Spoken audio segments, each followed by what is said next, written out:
Club to you. Welcome to this press conference organized by the NGO International Probono Legal Services Association, IPLSA. The topic of this press conference is human rights and security legislation.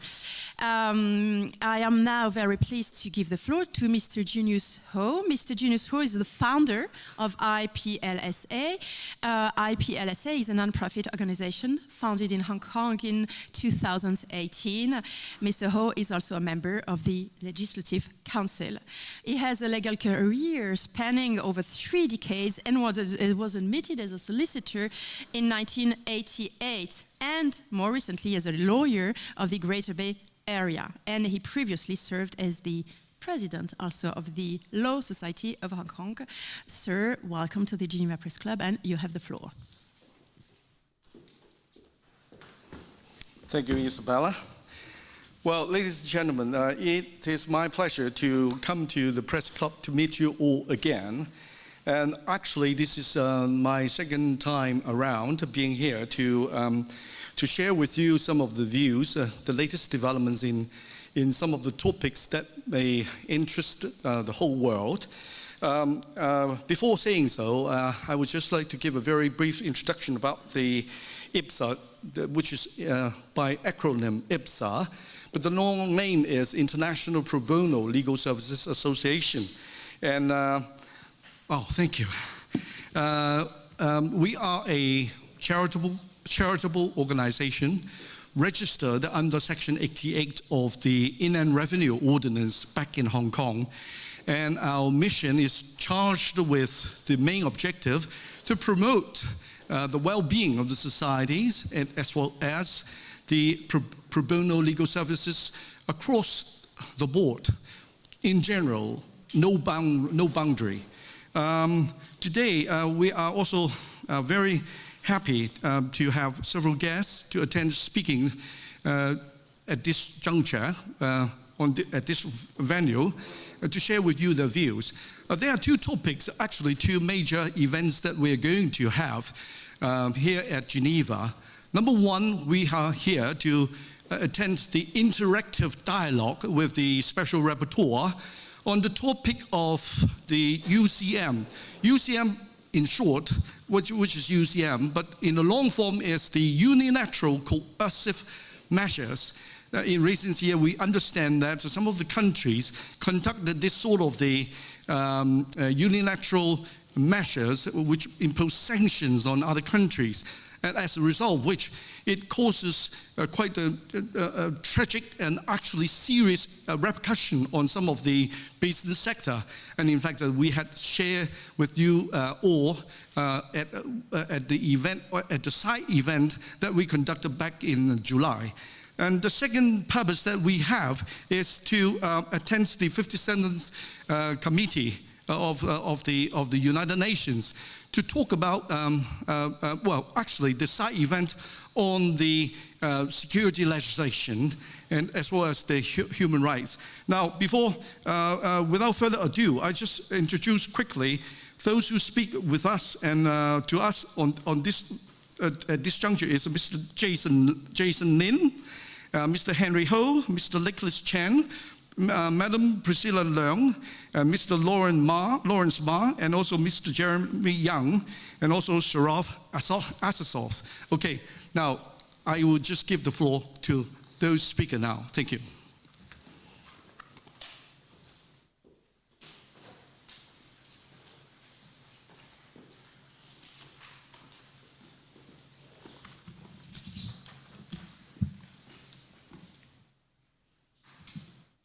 大家好，我叫林武忠，我来自中国深圳，很荣幸能够参加联合国第57届人权理事会会议。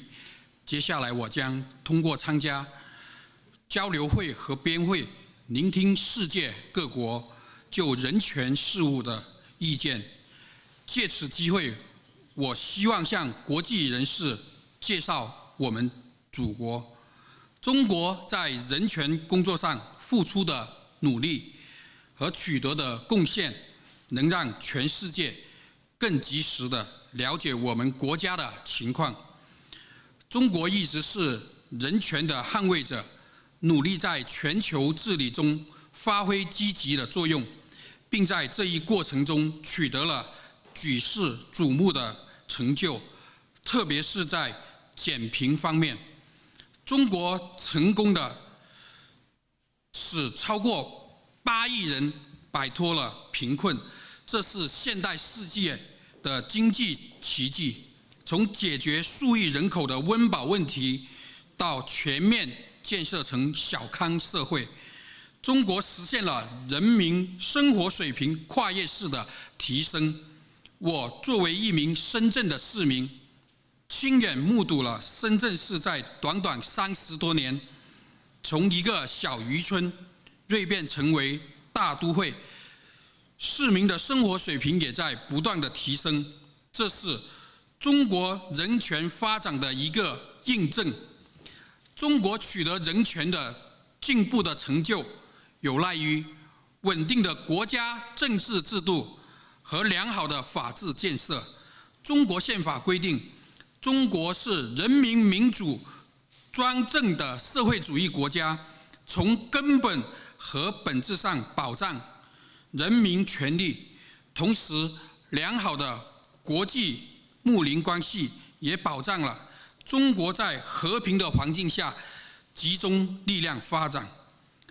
中国香港特别行政区在2020年6月出台了《港区维护国家安全法》，2024年3月出台了《维护国家安全条例》，及时果断出台了2部法律，为香港特区构筑了完善的国家安全体系，有效地促进香港特区在2019年黑暴恢复社会正常。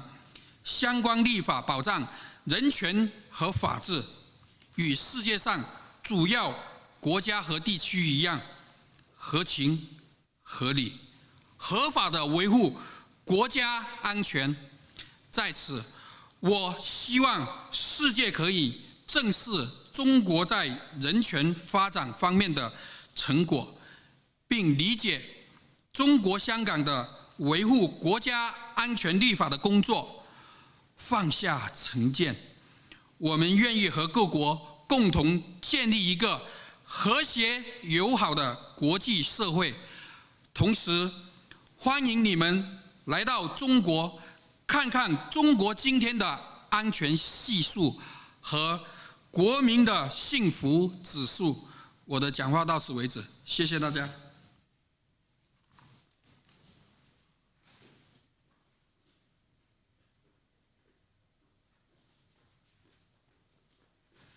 Now I'm giving an English translation for Mr. Lin's speech. Hello everyone, my name is Jason Lin.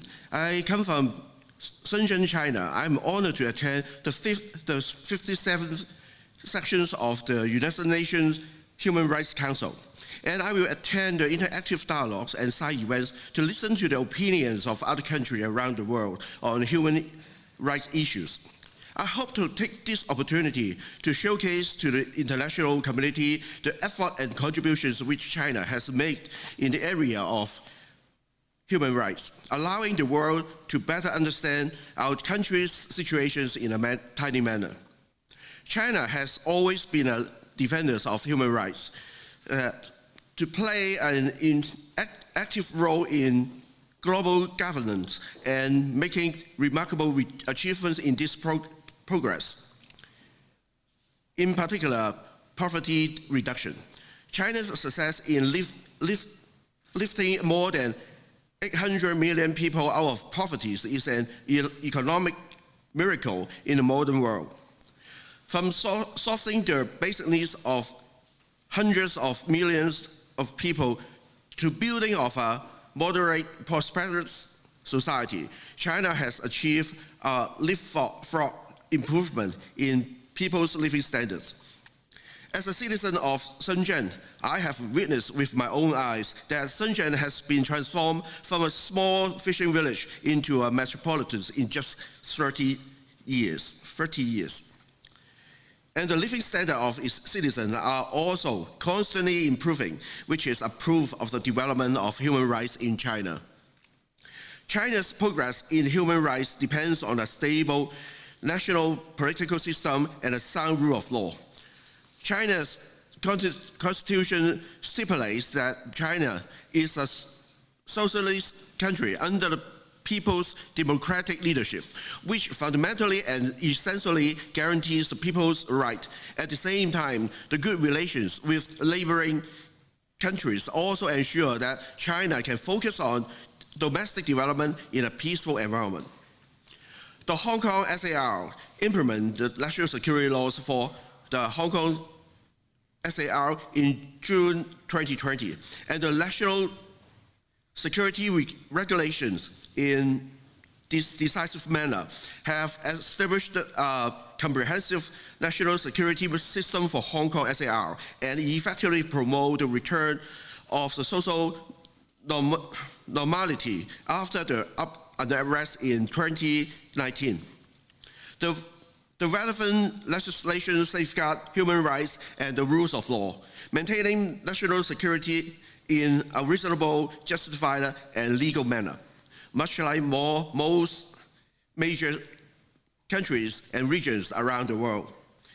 Here, I hope the world can acknowledge Chinese achievement in human rights development and understand the legislative work on national security in Hong Kong. Setting aside prejudice, let's work together to build a harmonious and friendly international community, and welcome you to China to see and to feel a true China. Thank you.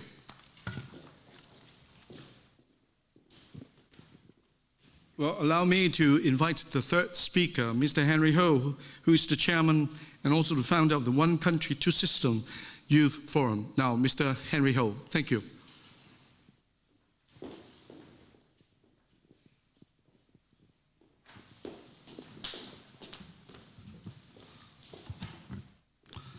Hello, good afternoon, everyone. I'm from Hong Kong.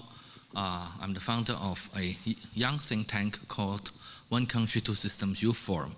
We conduct a lot of research about One Country, Two Systems, which is a principal policy of Hong Kong, and also we do a lot of youth programs and conduct a lot of international communications work. Today, I'm very glad that as an NGO representative, I attended the 57th Human Rights Council meeting, and I spoke twice, both yesterday and this afternoon. Mainly, I want to bring up 3 points. First of all, the national security law, I think, was misunderstood by many people, in particular the Western media and government. Can you imagine anywhere in the world without national security law? It was Hong Kong from 1997 to 2019, which resulted in a really violent riots in 2019. The scale and the duration and the violence is much more stronger than what you have seen in UK this year. So national security law is very important, and after the enactment in June 2020, Hong Kong is back to normal. I think our human rights get much more protected. We won't be attacked by street rioters for different political views, different skin color, or even you have a different dialect. I think most Hong Kong people here, including Junius Ho, know what life like during that 6 months of riots in Hong Kong. All the hatred, violence, and rumors around. And recently we see Hong Kong is reviving its economy. We are opening our arms to worldwide talents. We have a top talent pass scheme for those graduates in the top 100 universities in the world. They would be able to get a visa to Hong Kong, and they have 2 years to find a job. And Hong Kong, as we all know, is a gateway to China. And if you get a job in Hong Kong and if you become permanent residents after 7 years, foreigners can get a visa-free permit for 5 years to China, much the same as the local residents do. The third point I would like to raise is that we know the US government, they are trying every effort to target to China, including Hong Kong. And recently, they have issued a so-called business advisory on risks and considerations for businesses operating in Hong Kong. And it said that national security law may affect people having normal operations in Hong Kong, including those who conduct research, study, etc. Because I work in policy research area for like 2 decades, and I've done numerous policy research, and I've never come across such things like the use of government data, or you collect your own data. It is not related to national security at all. So actually I feel quite outrageous or furious about the United States, I think, distorted everything possible in order to contain or suppress China or Hong Kong to develop. So I think it's very important that Hong Kong people should really speak up in all possible international arena to talk about what's really happening in Hong Kong. Our tourist has increased for 64% compared to last year, and many people return. We know that many foreigners, we agree that they left Hong Kong in the past few years, mainly due to COVID-19 restrictions, because the world has opened for long, but Hong Kong is still a little bit behind. But now Hong Kong welcomes everyone from the world, and we have decent salaries and very low tax rate. Actually, I mentioned in the Human Rights Council meeting, and people are quite surprised that, well, first of all, you got decent salary. You can get $5,000 or $6,000 US at least. It's not a problem. But our maximum income tax rate is only 15%. But most people pay like 5 to 10%. And then of course, our living costs are a bit high, but overall, I think it's a nice place for people to develop their career. To conclude, I think it's important for people in Hong Kong from various sectors, various professions, to speak up and to speak the truth of Hong Kong to the rest of the world. And thank you again, IPLSA, for inviting me. Thank you very much. Thank you, Mr. Henry Ho. Just spoken the words of wisdom and also enlighten us about the latest progress and development in Hong Kong.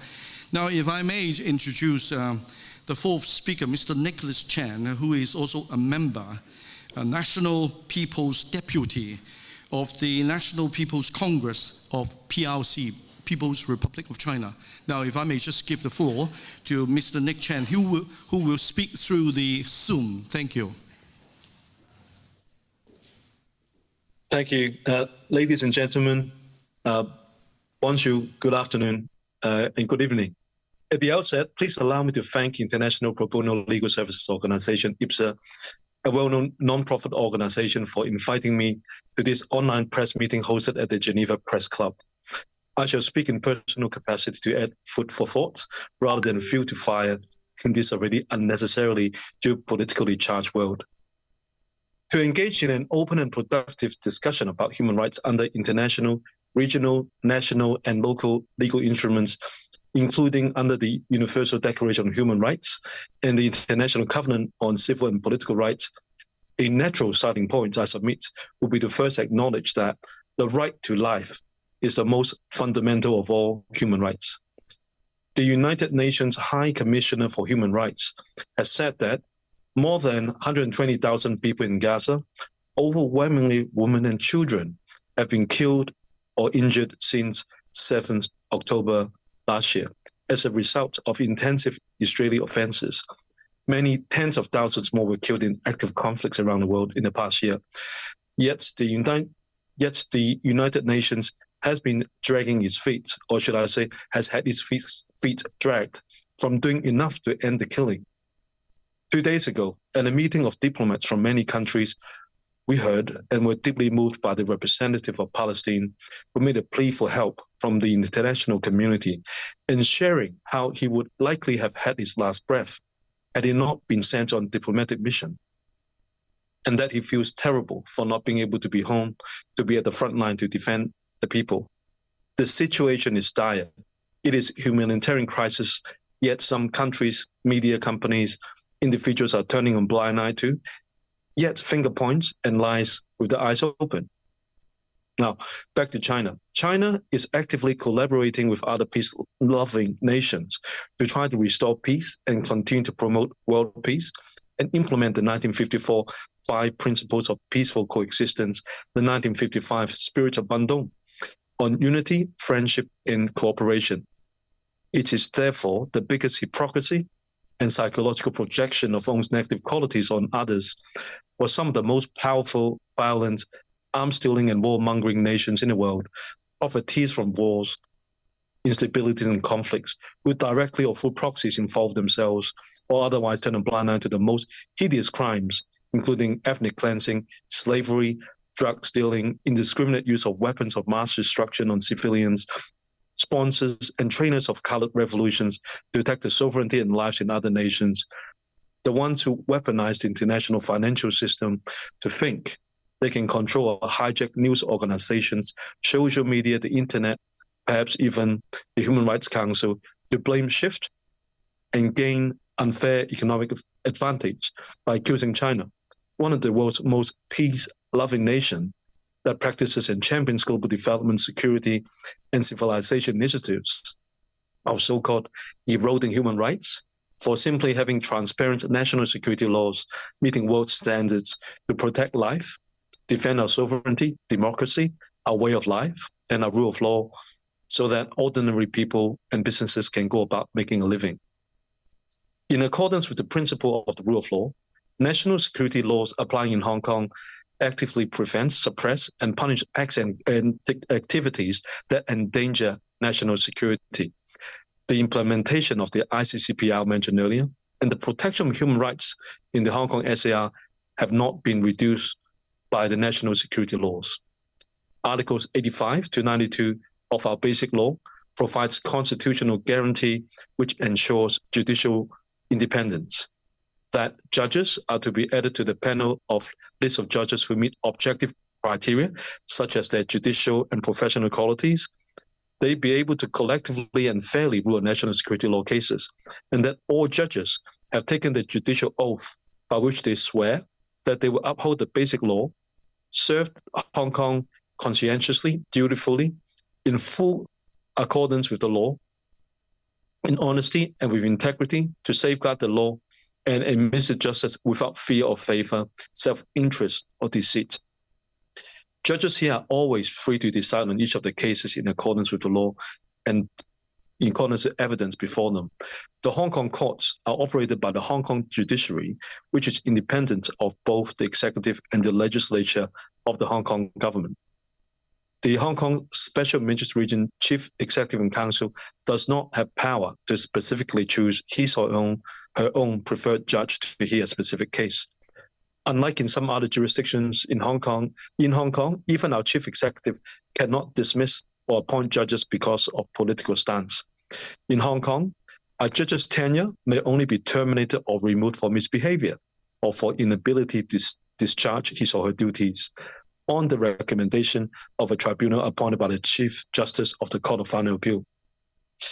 In a recent court case, ruling that just came out concerning the Dragon Slaying Brigade, where a group of people were charged for planning to use explosives to lure and kill 30 Hong Kong police officers, the Hong Kong courts have recently held that only one person is convicted, while 6 others are acquitted. Now, this is even though one of the core members have already made confession and disclosed the details of their plans. Does that in any way look like human rights and the integrity of our independent judiciary have been eroded by the national security law? The answer is patent to the eye unless you refuse to call a spade a spade.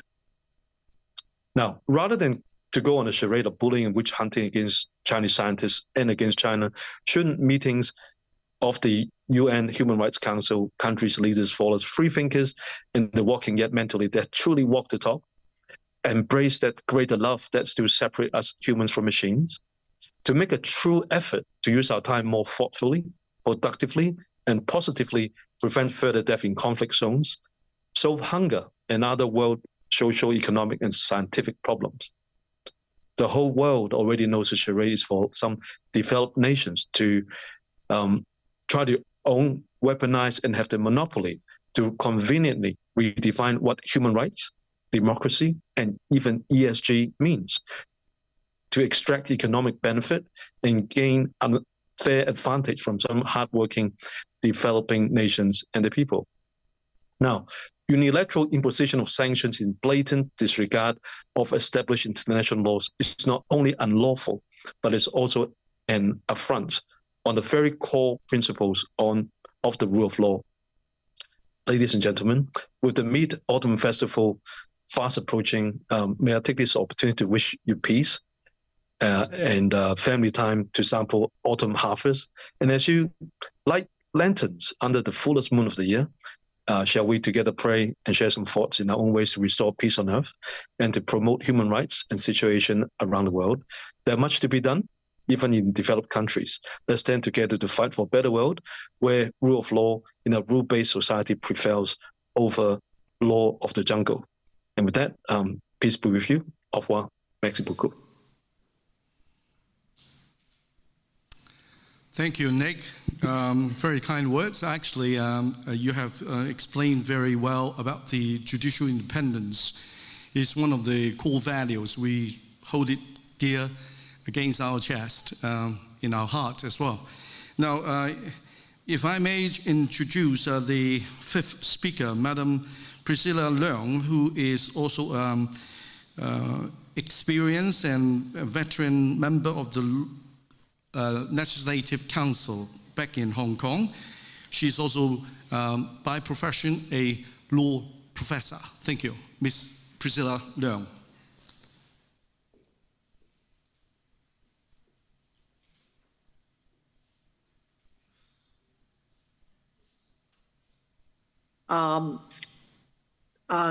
Audience, and this is a great opportunity for me to share my understanding of one country, two systems, its contribution to peace on earth. I think now Hong Kong has been under unfair attack, both in terms of our existing laws protecting national security, as well as our practice under one country, two systems. However, if you look around the world, especially for this very, very a bloody battlefield concerning sovereign issues around the world, one can see that one country, two systems is a newborn baby to support peace, and China has practiced it successfully to avoid a bloody transition of Hong Kong and Macau back to China. I think the world should support one country, two systems, rather than trying to destroy it, because it is a common good for the reference for the other parts of the world. Now we are in the arena of United Nations conference. I think I should share some views about international law. Since Second World War, international law has been set up in order to protect peace of the world. And this is a consensus of all sovereign countries, big or small. However, nowadays, international law safeguarding peace seem to be under threat. And the countries that threatened it, sarcastically, may be the founder, the cornerstone that every one of us have trusted once. For example, even the World Trade Organization, in fact, China eagerly entered WTO with the encouragement of many Western countries. It has proven to be a success of win-win exercise.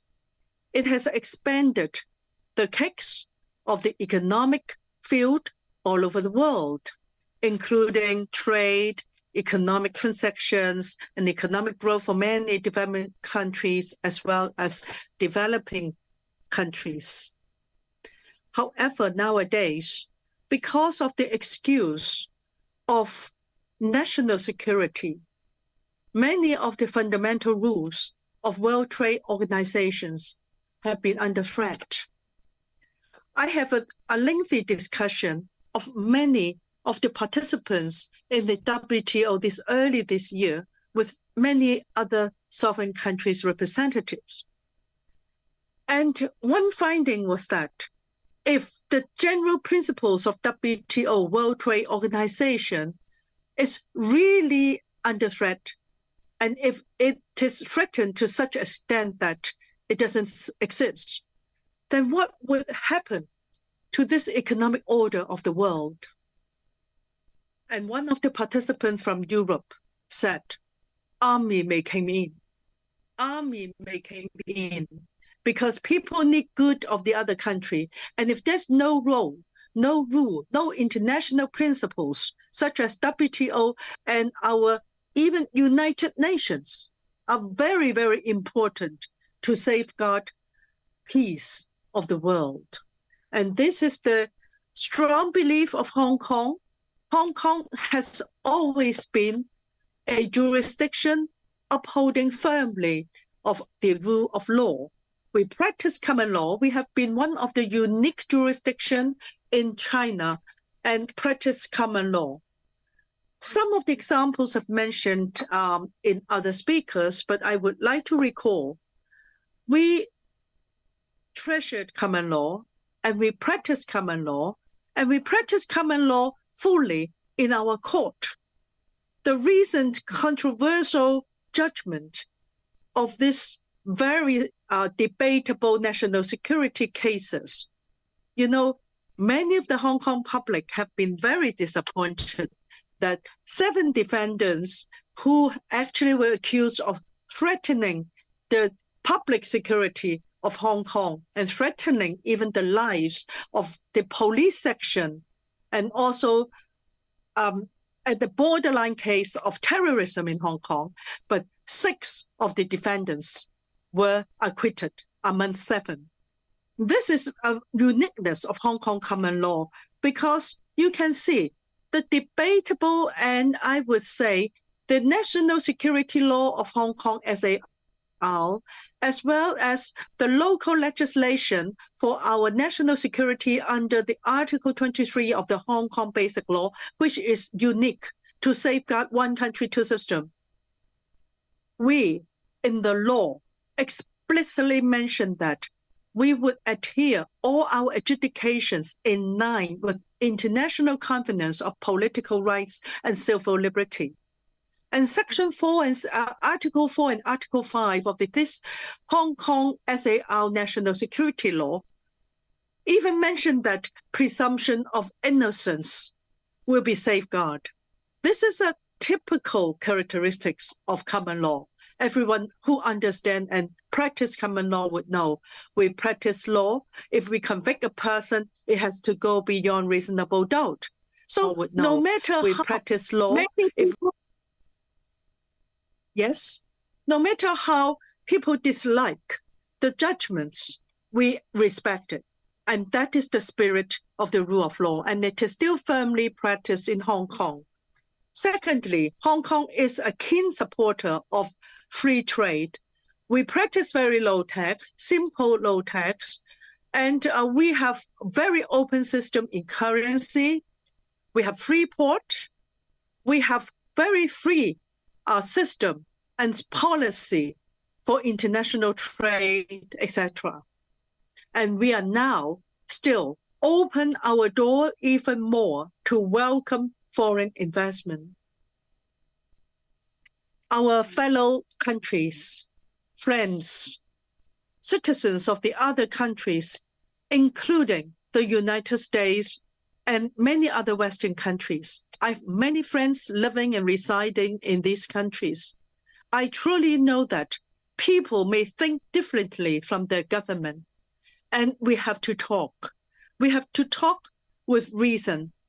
We have to prevent the governments to adopt crazy decision or irrational decision that becomes a double-edged sword, killing other people as well as killing their own people. Everyone wants the world to be peaceful and prosperous. Free trade is very important.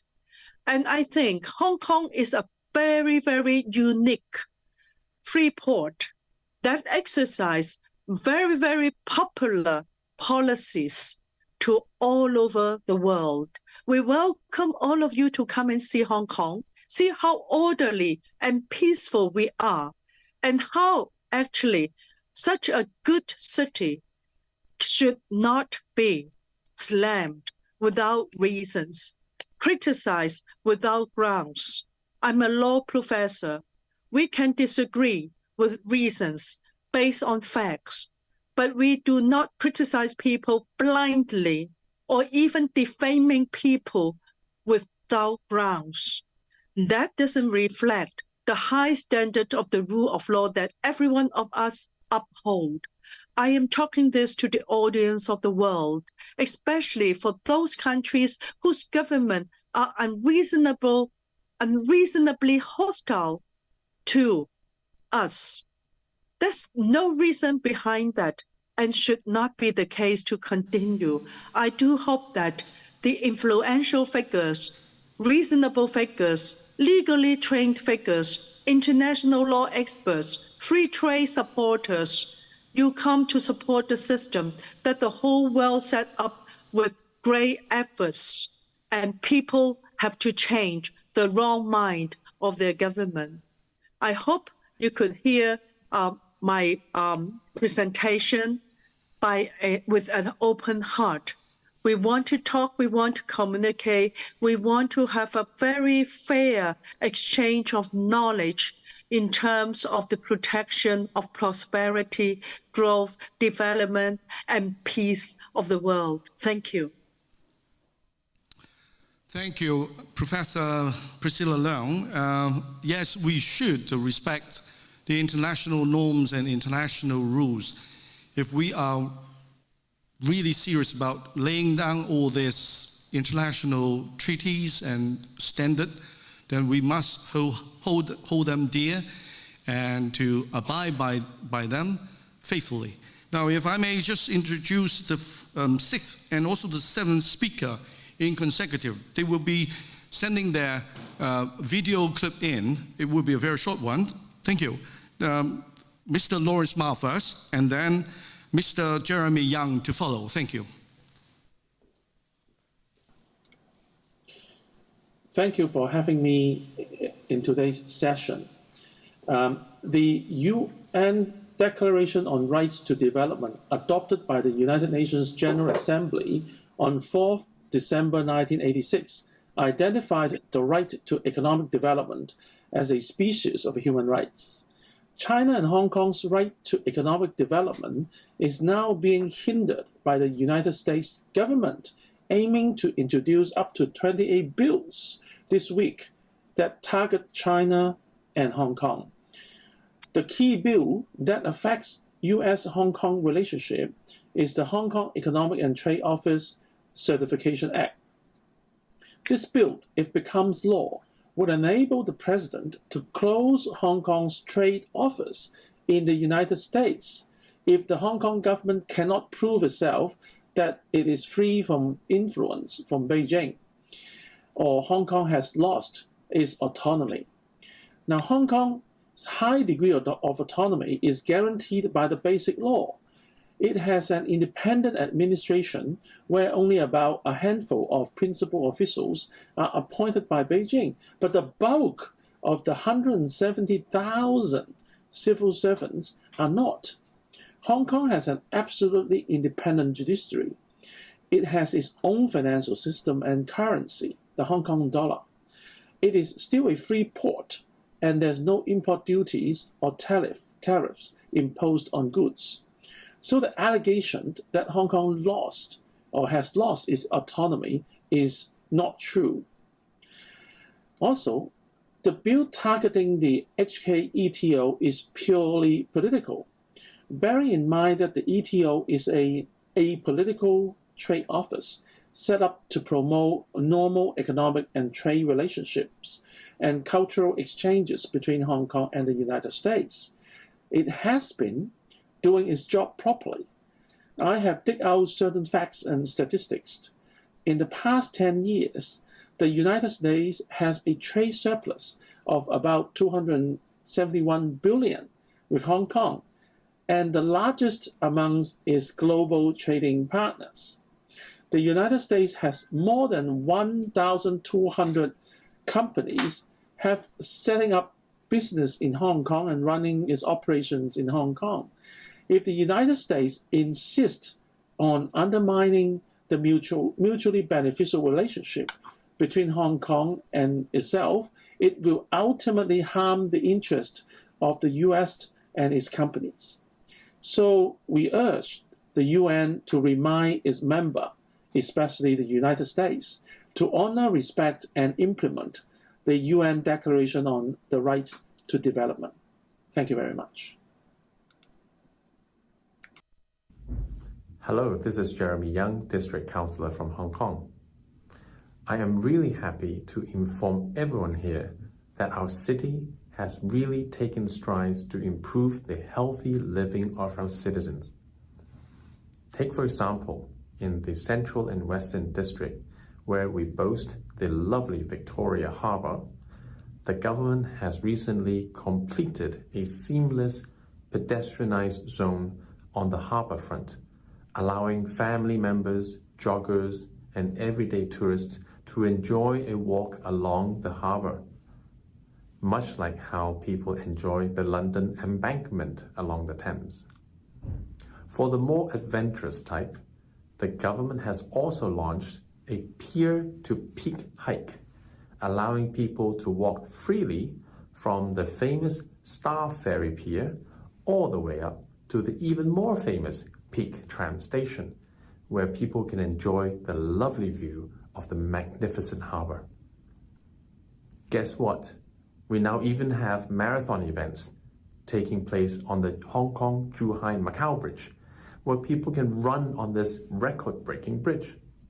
So come to Hong Kong, but remember to bring your sports gear this time. Mr. Lawrence Ma, who is a practicing barrister back in Hong Kong and also has spoken about the importance of upholding the existing practice, international practice. And in order to enable Hong Kong to strive, and all these rules should be continue to be followed. And whereas Mr. Jeremy Young, he is district councillor, speak on another perspective, introducing to the world that the scenic view, healthy life, happy life back in Hong Kong is still in good shape. Now, without further ado, now I would like to introduce the most heavyweight speaker, Mr. Sharov Asasov. He is the founder of Justice for All International. If I may just give the floor to Mr. Sharov Asasov. Thank you.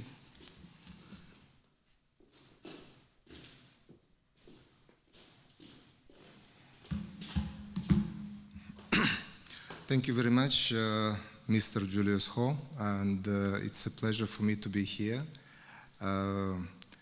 So I'm originally coming from Uzbekistan, but I work in Switzerland already since 2013.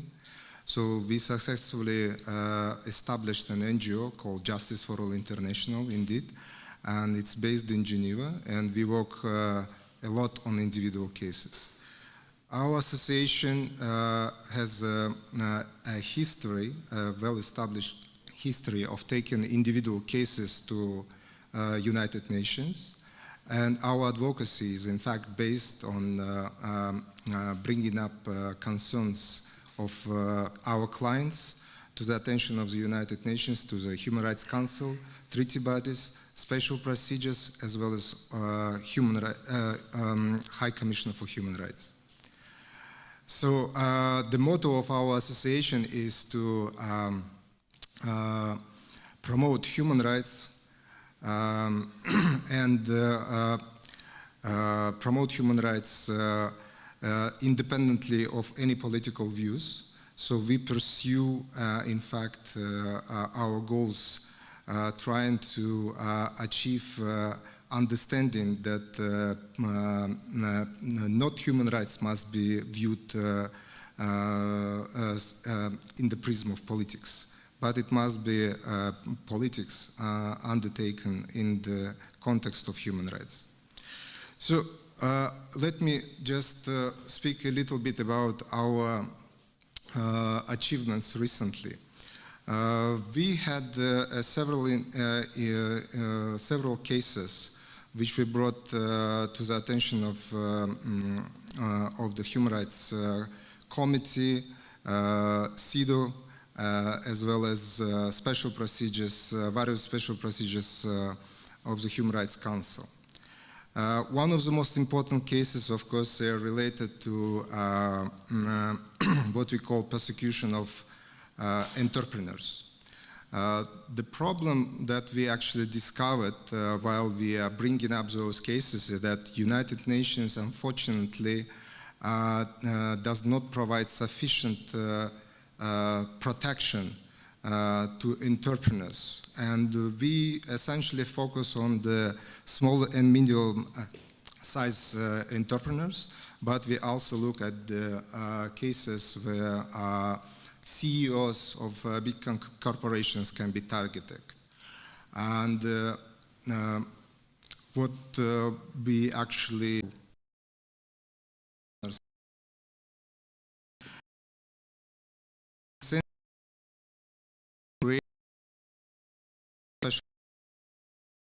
of entrepreneurs.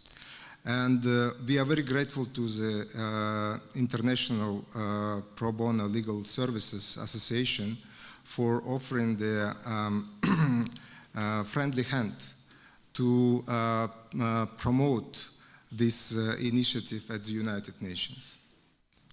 Why we believe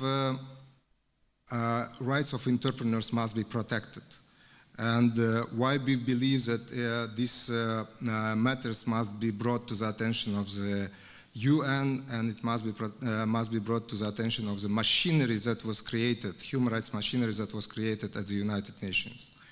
Important thing is that when we speak about the protection of ensuring the integrity of the global financial system, what we actually observe is that many countries adopt state security, national security, in fact, legislations that have been extrapolated, expanded to different parts of the world. This legislation and national legislation is embedded on understanding that in order to preserve integrity and safety of the global financial system, there is a need of very strong regulations. And those regulations are brought to life through different means, like sanctions and sanction type, what we call unilateral coercive measures. And unfortunately, those sanctions which are brought at the first place to ensure global financial safety and integrity of global financial system, they also pursue aims to overregulate the activities and freedom of entrepreneurship. And because of that, a lot of entrepreneurs worldwide, they suffer. They suffer because of the uncertainties which are created by overregulated provisions, endured by sanctions. And as an example, I can give you, for instance, situation in Xinjiang Uyghur Autonomous Region in China. The sanctions which were created human rights and freedoms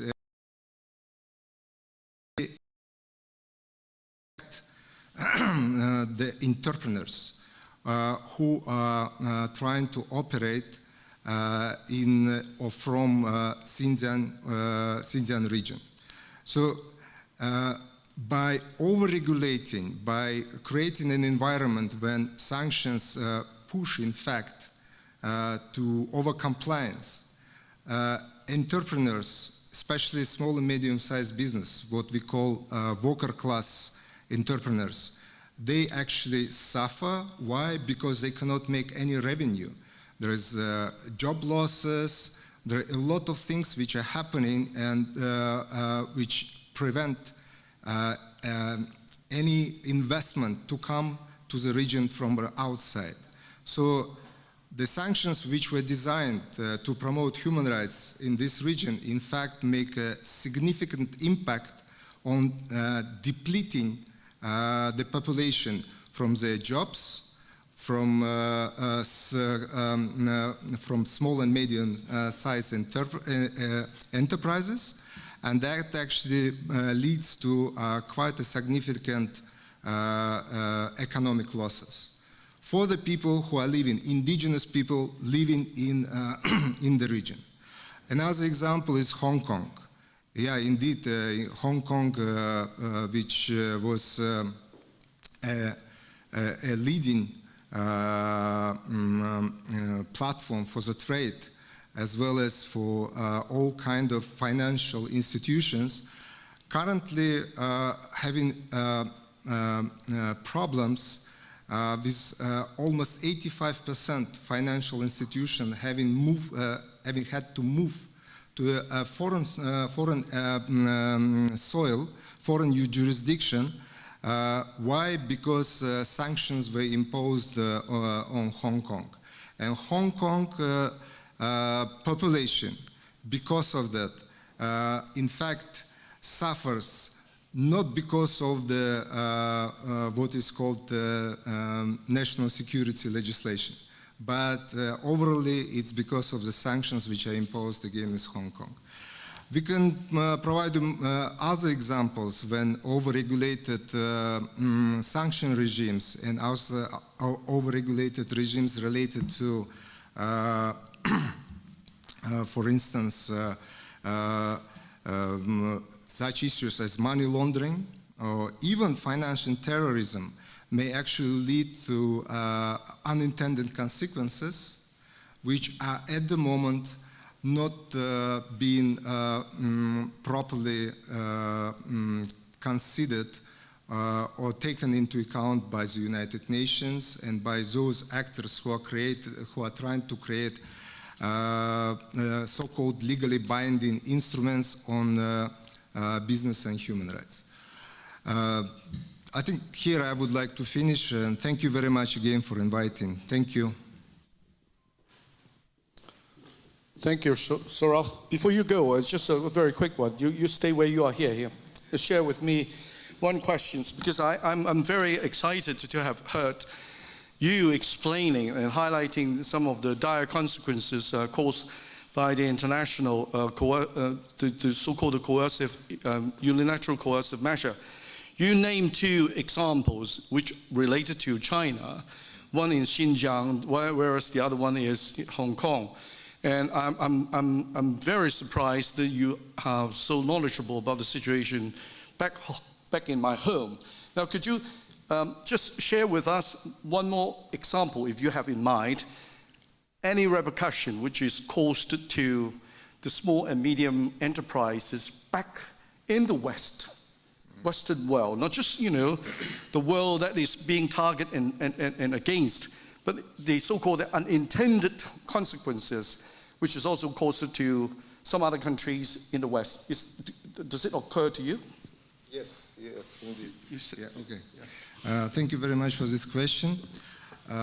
Indeed, our association had represented a case originated from Germany.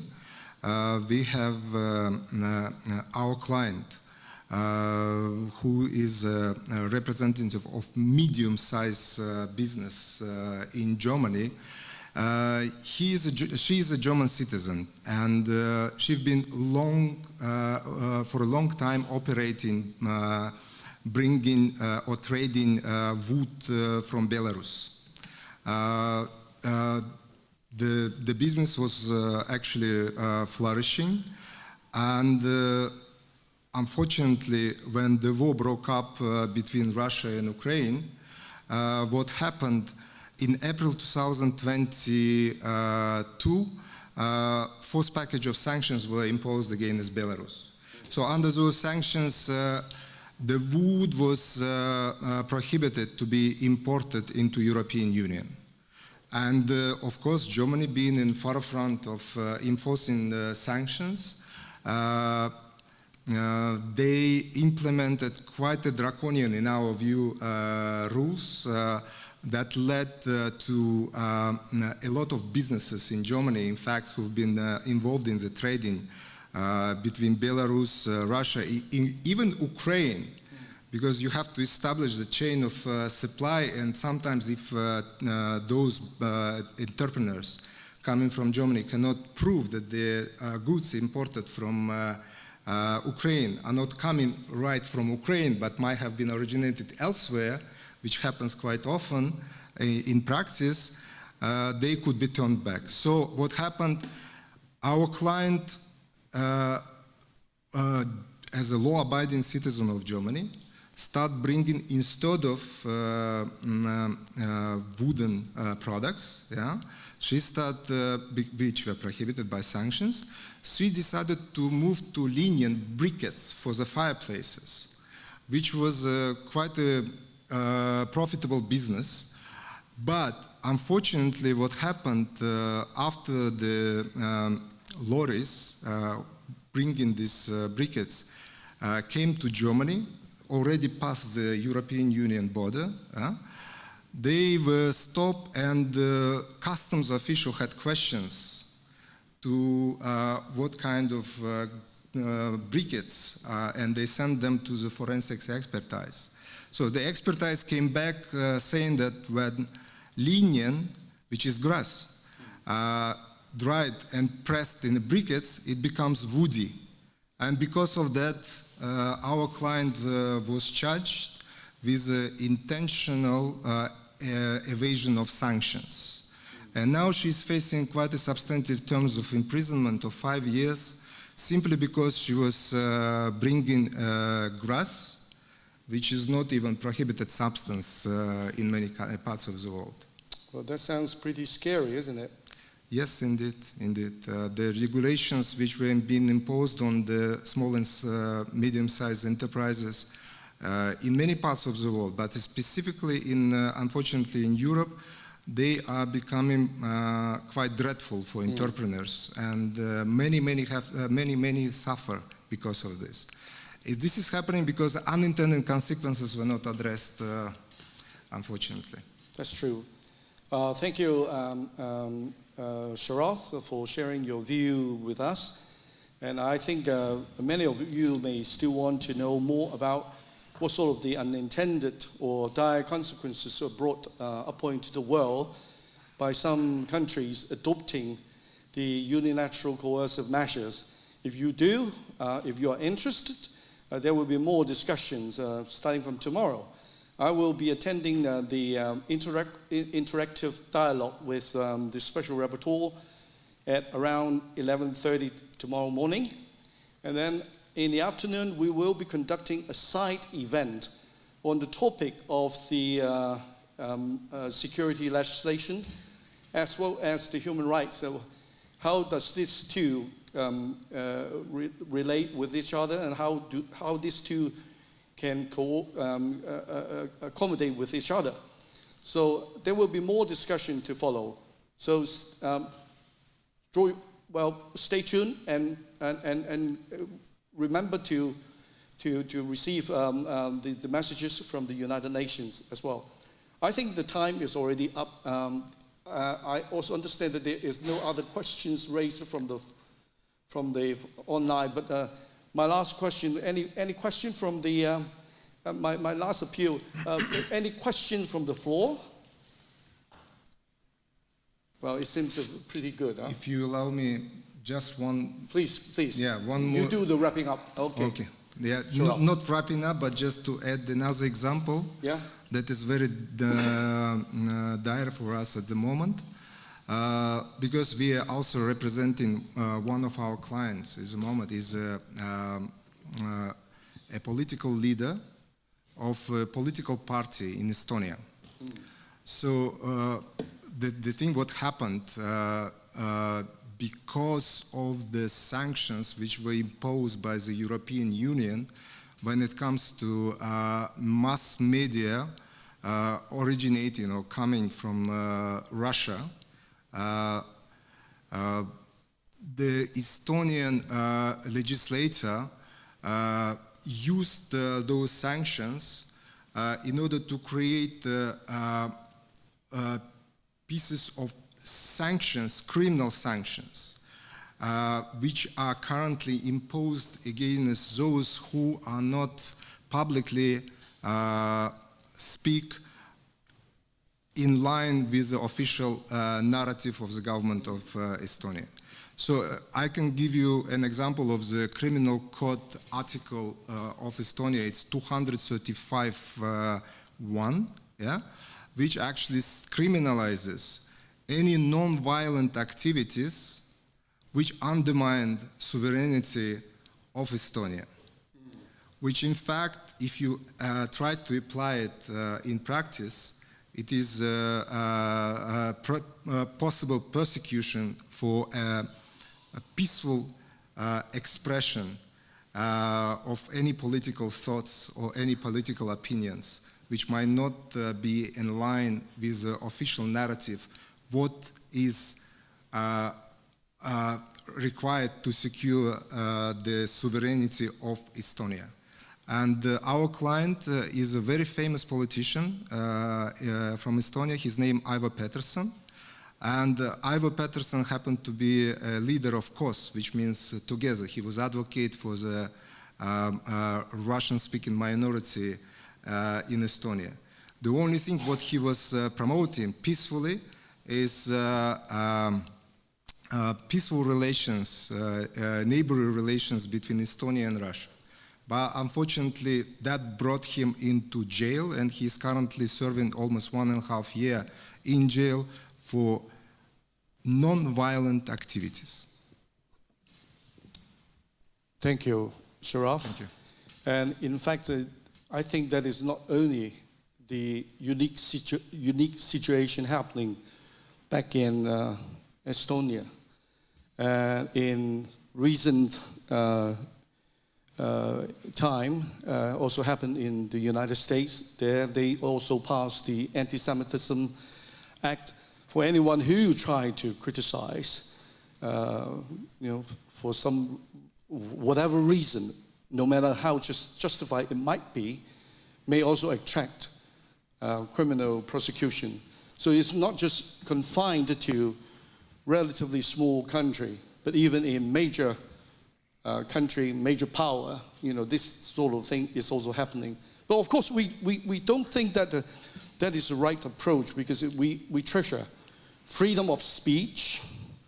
We treasure the liberty in expressing our views, so long as it is not agitating, arousing excitement, or inciting other people to resort to turn the regime, the political regime, upside down. I think everybody is welcome to speak.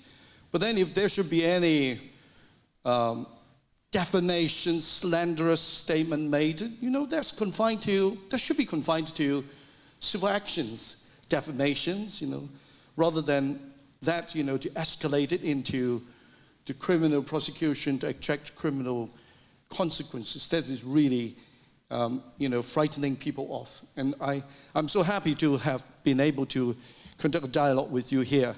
But due to the time constraint, I must, call it an end here. And thank you for coming. Thank you. Thank you. Thank you very much. Thank you. Bye-bye.